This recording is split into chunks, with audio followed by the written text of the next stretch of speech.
only give replays out to subs or anybody that is pledging $5 plus to Patreon. Because obviously I don't just want to give pro players replays out freely.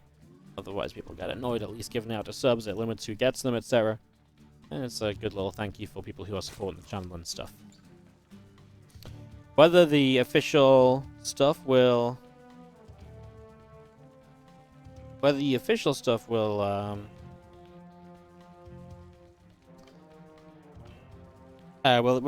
tournament organizer will release the replays is a different question. It's possible. But in the top right-hand side, our red Zerg player is Serral from Ents, of course. And in the bottom left, our blue Protoss is Neeb from Ting. And let's see what these guys have got for us in the finals of this NetEase Esports X qualifier. Serral is going to pool first in the main and send his drone over here. Obviously, if you pool first and you do not want to build the hatchery out of position, you're going to open pool first. You want to build the hatchery on the natural. So he's going to keep the drone away. And then he's going to start bringing it a bit closer.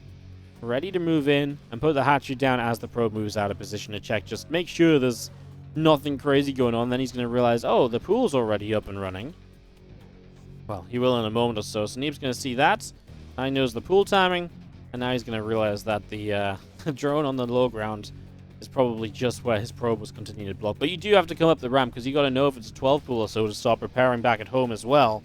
Else you're going to be in a whole bunch of trouble.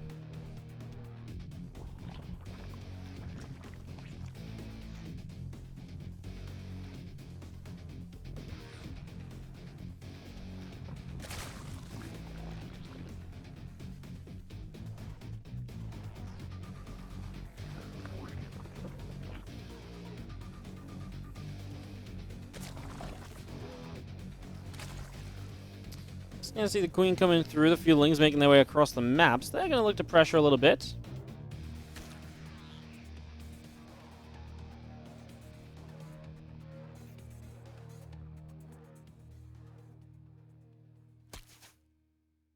Ling's going to come through. Probe going to take a little bit of damage. Just going to be seeing the Ling's getting up and into the main, of course. I mean, it's pool first, which is why these Lings are out so quick. So they will just come in. They get, I mean, a free scout. There's nothing to actually scout just yet, but you're able to get in. You're able to see what's going on. A couple Lings are nibbling the pylon. So pylon nibbled a little bit as we just continue through. Next is about to finish up. Circling speed. Just coming in on the back of the main base. The Queen just sat at the front of the natural as well. And again, these other couple Lings taking some damage too as the Adept comes over, chasing those Lings away.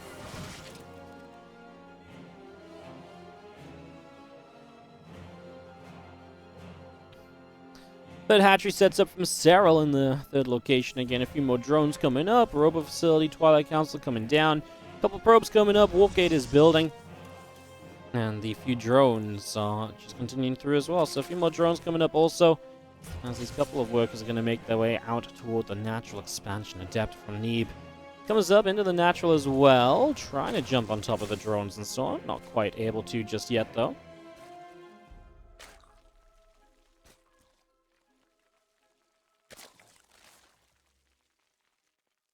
Next step, going to shade through too. Doesn't really want to, as Neeb is going to go Glaive, so obviously very different from a Stargate. So I wasn't really expecting this from Neeb either, if I'm going to be honest with you. If I had to make a prediction at the start of the series, I would have just said this is going to be a Stargate fiesta, but apparently no Stargate parties today, not just yet at least, probably later in the series. I can't imagine you're going to open Twilight Council 2 games in a row. Seems kind of wild. And again, Jaggernaut is one of the better maps to play Stargate on as well.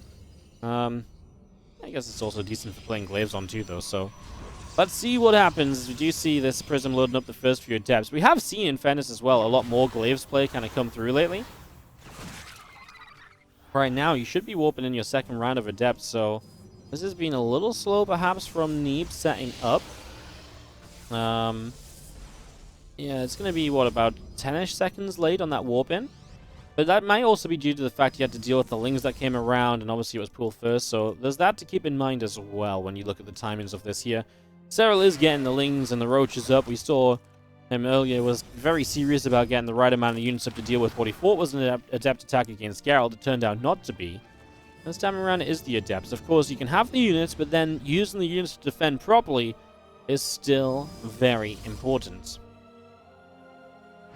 There's those few lings looking to go grab a surround on these adepts. A couple of balls going down. Adepts taking some damage. Just going to see 14 more Zerglings still in production here. The Prism going to load up a couple of those adepts. I don't think this was really it for Neeb. He's going to lose so many of his units here without really gaining all that much, right? He just lost... Well, he kills 2 drones. He does force a major worker pull, but you lose 8 adepts for 20 lings, 26 lings. The problem now is that that's just it. It's over. You know, Serral can drone, he can tech. There's nothing to hold Serral back at home anymore, apart from a prison, which you don't need everything for. So instantly these lings come across the map. They're going to take down the Nexus, and again, there's just no way to defend that. Usually this is defended by the fact that, well, you've got units on the map, so you don't need to defend it, because how is Serral ever going to get units across? Neeb is going to ask for a quick pause here. He did have units here, and you could argue they could have maybe made their way over there as well. So maybe Neeb probably still could have defended this without losing or cancelling the Nexus. It's still late. It wasn't super far along when it got cancelled. It's going to be, what, like a 20-ish, 25-second delay or so, I would say.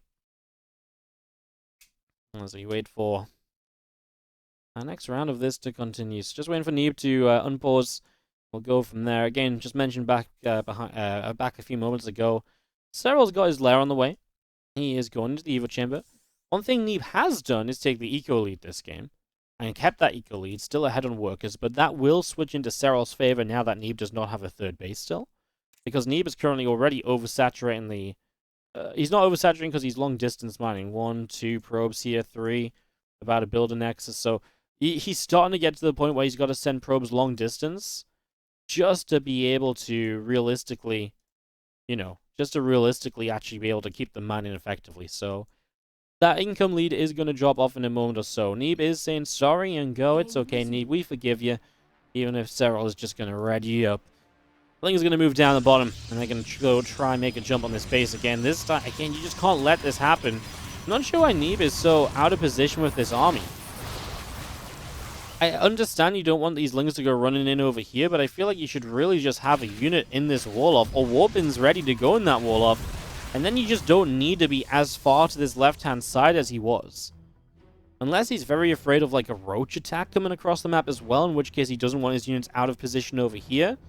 But if that was happening, it's not like he has batteries or anything prepared, so it's not like he would actually be okay anyway. Like, he'd just die, I think. So... yeah, I'm a little interested as to all of that. Now, we do see the Lings are going to make their way around to the right side, and they're going to come in once again. Stalker's going to come through and push those Lings back just slightly. Just pushing that back once more in the main base. This Overseer's just moving around and just checking up on what Neeb's follow-up is going to be as well. So Serral just trying to stay ahead of the game when it comes to information.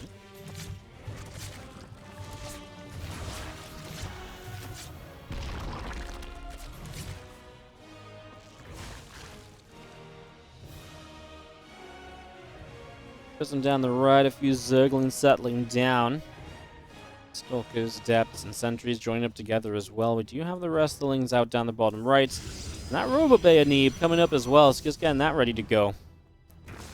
So bring that Robo-Bay through. Baneling Nest onto the third base.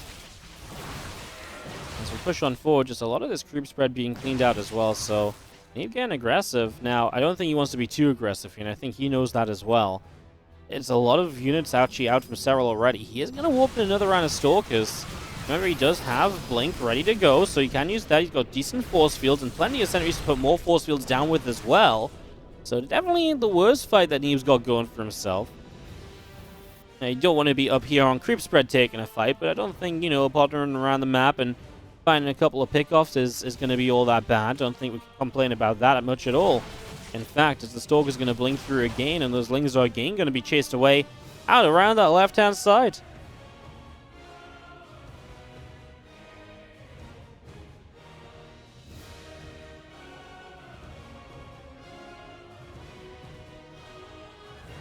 Why is the Cybercore put in front? Isn't it more important than one gateway?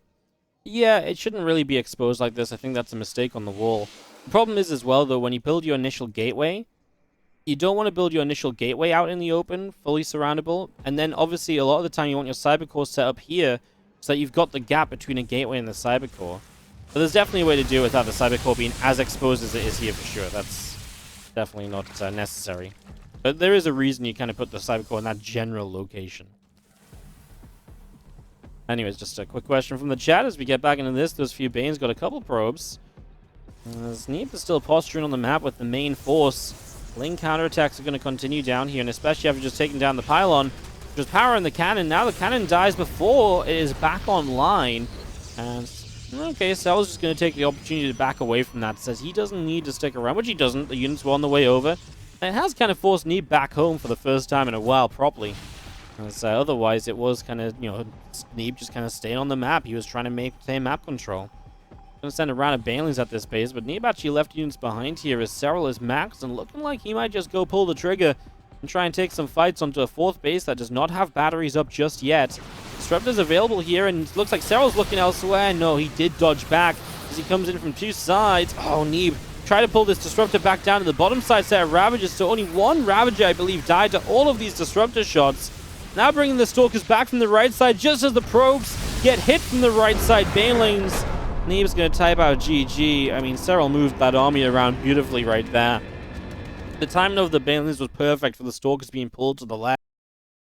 But now, though, on the bottom left-hand side, in game number 2, we're going to start on Oxide in the bottom left-hand corner with the red Zerg player from ENCE. It's Serral. And quite frankly, he did not take much damage to that Adept attack early last game. I think that did just give him that little advantage in general to be able to set up and max out so quickly against a Neeb who just wasn't really ready to deal with it. I did feel like Neeb on the map was scary. Looked decent, looked good.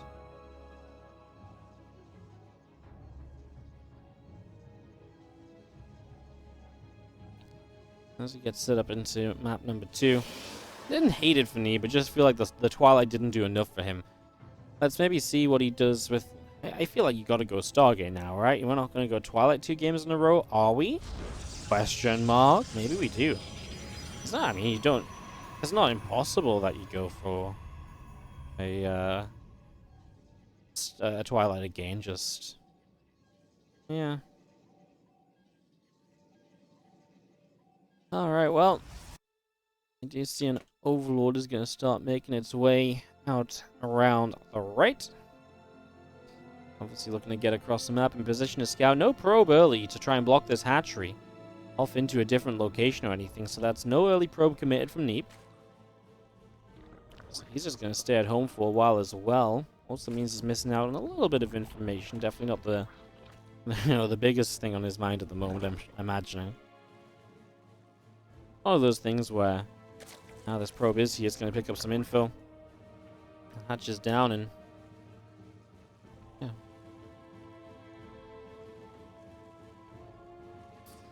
Maybe this probe did come across early. Maybe this hatchery just went down before the probe could block it. It's kind of a short map, though. It would have to be like a super early hatch. Huh. Maybe it did, though. Maybe I'm bad. I was trying to catch up on Twitch chat as the Banelings exploded and stuff when it was happening, so... I apologize. Maybe I was a little distracted myself. Maybe I was wrong on that one. The sacrifice of trying to interact with chat and stuff. It was also, I wanted to see that Baneling hit again, or that Baneling move. I thought it was really cool again, those Stalkers. Like, it was perfect timing. The Banes came on the right as the Stalkers went off to the left. Like I say, it's one of those things that Serral has always been very good at. He's very good at positioning his army. He's always been very good at just knowing the plan and executing his plans. When it comes to army movement, unit position, and stuff that works in that sort of way, you know?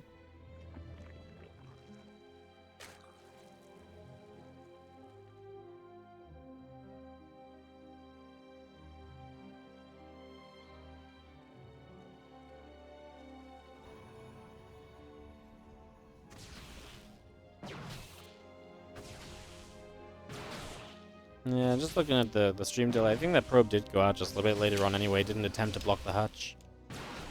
Unless I'm really being crazy again. Anyways, you know what? All good. Stalker's going to grab the OV, and we do have our Stargate is down in the natural expansion, so yeah, an Overlord kill. Stargate wasn't actually seen. That's what this one Zergan would love to see if it comes up this ramp. He knows where it's likely to be, and he does get the confirmation that a Stargate's on the way up. So Serral scouting good as always. 10 out of 10, knows everything now. Again, cost him the additional link, cost him the overload, but, you know, those units are meant to be sacrificed to pick up on information.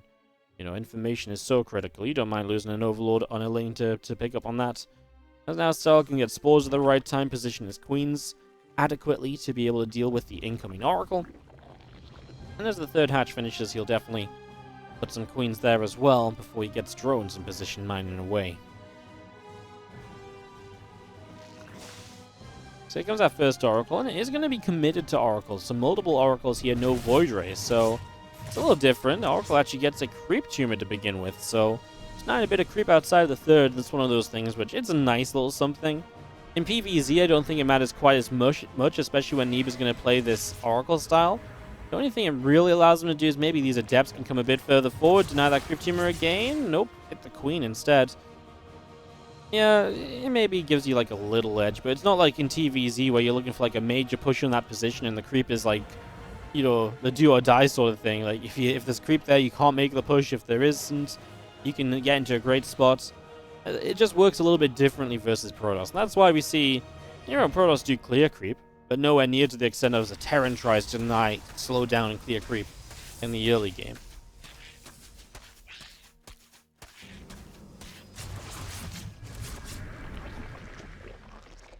Oracle taking a few shots, is going to get pushed back. The Adepts as well, pulling back through into the middle of the map.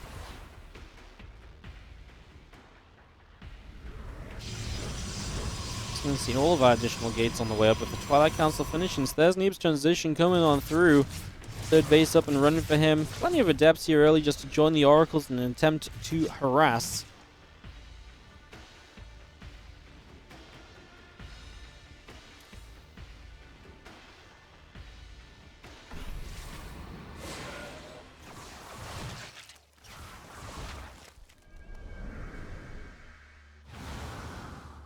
I see these Adepts, they wanted to shade up, they don't succeed. +1 missiles and the roach speed building on that natural, and do have queens coming forward. They're going to push those Adepts away, so Adepts do take a little bit of damage. Going to turn it around now and try and come forward here and try and jump onto those queens. The Adepts onto the ramp, so they're actually going to get onto the ramp right now. As a queen does go down, these few lings getting us around, and they're going to go and pick their way through this. Goes over into the third base. These Oracles trying to put a bit more damage out. That Stasis Ward going down. Gonna grab just one drone. Well handled by Serral. So, again, good defense all around. When the Oracles are limited to, what, 3 kills between them? A Stasis that doesn't do much. The Adepts don't really get any drone damage either. It's just been a good defense from Serral altogether. He really didn't have to trade that much to defend all of this. So, good start, good start. +1 Blink. Again, Neeb's choice is to go into that Blink setup. Serral with the Infestation Pit. I was wondering about the Infestation Pit. I didn't want to say it too soon, but he is going to give Swarm Hosts a go here on Oxide. This is a pretty popular map for Swarm Hosts. You know, generally, they are going to be backed up by Roach Ravager. There's a lot of ledges you can fire over here. You can fire from here, down here, to the natural, over here if you want to. And just the size of the map obviously allows you to move around a lot with those Swarm Hosts and to find those different positions quite easily without the need of a Nidus or anything. So I actually was kind of excited to see this Swarm Host being brought into play right now. I think that's a very exciting way to set this up, just because it is something very different. As the one issue I have right away here for Neeb is going to be the fact that he just doesn't have splash damage yet, so this first round of Locust is going to be really difficult to defend. Locust is going to fly up into the sky. First couple drop down a little early. He's going to try and Stasis Ward set up. If he gets the Stasis Ward bait, that would be brilliant. These 2 Stalkers can blink away. Locust on top of the pylon, and they'll get that into the Nexus. I don't think they'll actually get the Nexus, especially with the Stasis, but yeah, that's going to be them expiring. Obviously, now you know about the Swarm Hosts. You kind of need to think about what you're going to do about them. These Locust going to jump on this base. That's a battery going down. Okay, the good news for Neeb is that he hasn't taken too much damage yet. The bad news for Neeb is that I'm still not super confident about him dealing with these Locusts going on from here. Where's his splash damage? No Templar Archives, no Archons. Robo Bay and Robo Facility starting now. So you're going to have to fight, what, 1, 2 more waves of Locusts? Probably 2 more waves of Locusts without any splash damage. And now there's Niduses as well, so these Locusts are indeed going to start having much easier access to different parts of the army. Now, this is cute, though. The Stalker's chasing away the Roach Ravager on its own. Neeb probably just gives up the 4th base here. And he says, let's go. Those Swarm Host Locusts are fresh off cooldown. It's going to be a while until they're ready to go again.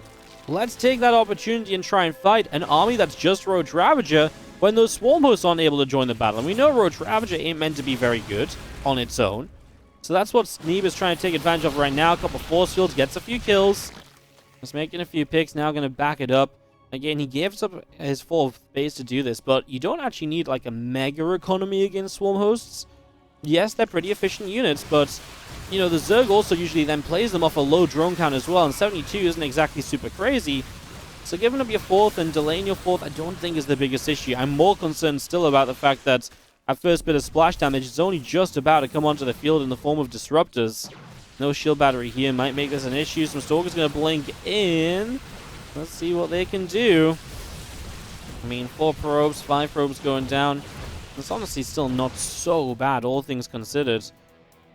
Well, with Disruptors out, this army of Serral should be less effective than it has been so far.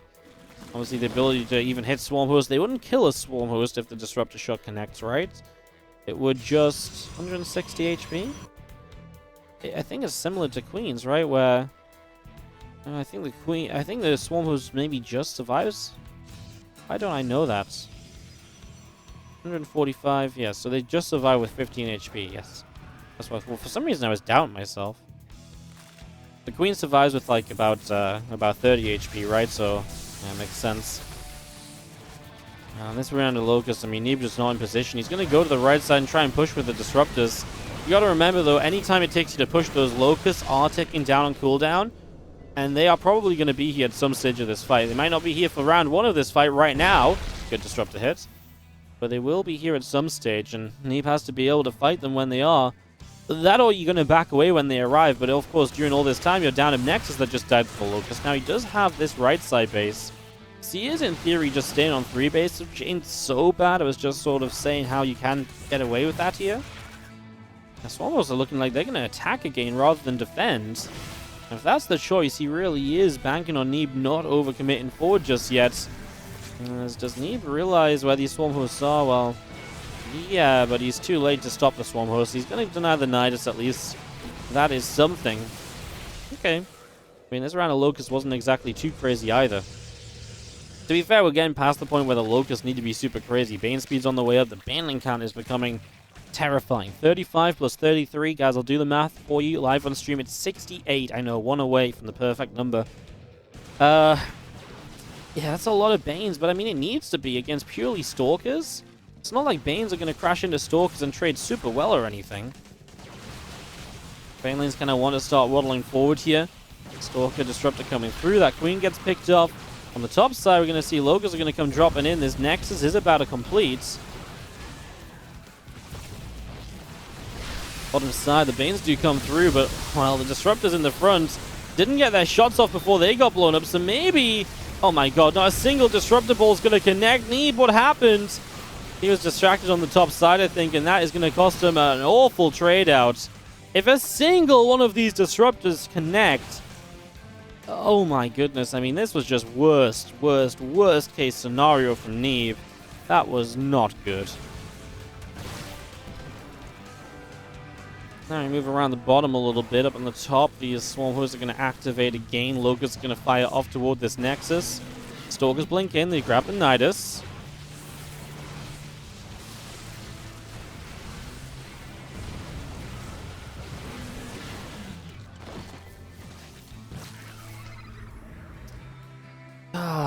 Neeb just having the Disruptor count reset because Bane's rolled into them is like so sad.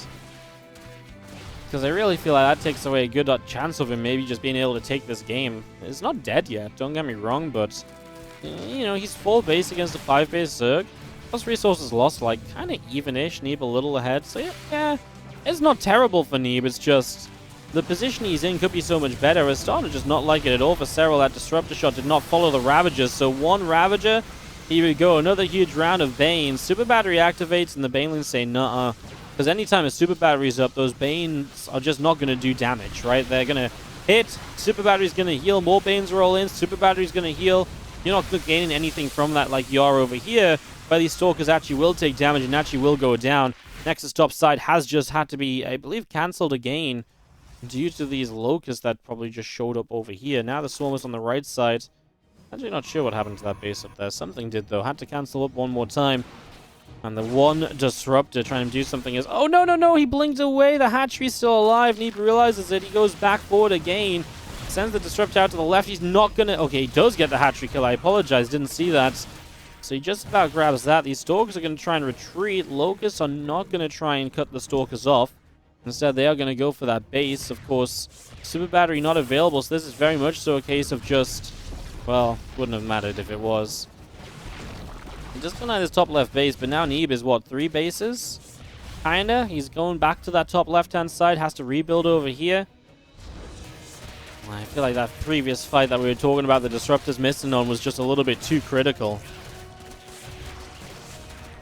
Kill, no cancel. And, yeah. Neeb even just going to GG out right there as he doesn't get the... He was like, I need to save this Nexus. I think he knew if he cancelled it, he was just going to be way too far behind, you know, on economy to ever get back into it. I'm going to take us back to that fight, guys, because I really feel like this was such a good opportunity for Neeb. I really felt like, don't get me wrong, I don't think it's like win the game worthy, but it definitely lost him the game the way it went. You see, this setup looks good, right? You're kind of pre-split. There's a ton of Banes that don't even have Bane speed yet. And, you know, we start going forward here, and he's just... let's actually watch Neeb's camera and see where he's looking at whatever time. He sends a couple of Disruptor shots out there initially. And is he just watching? He's just... he's up here sending a Disruptor shot out. And in that moment, he just didn't come back to check here. I feel like he's trying to over-control this Disruptor when he really... You need to hit this connection down here. Maybe he just didn't expect Serral to walk in like this, because now these Disruptors get denied, and now he's not firing these Disruptors, which one of them is off cooldown, and this is where it just all goes wrong. Bane speed finishes up as well. This Disruptor does whiff because it's kind of a panic Disruptor into the center of everything, and I feel like that's just where Neeb loses out in this game, because if those Disruptors get some shots off, this can go so differently. Neeb is way up on supply. He can max out again, perhaps, and that's just how it goes sometimes. Well played by Serral as he does finally qualify for next 2021 season.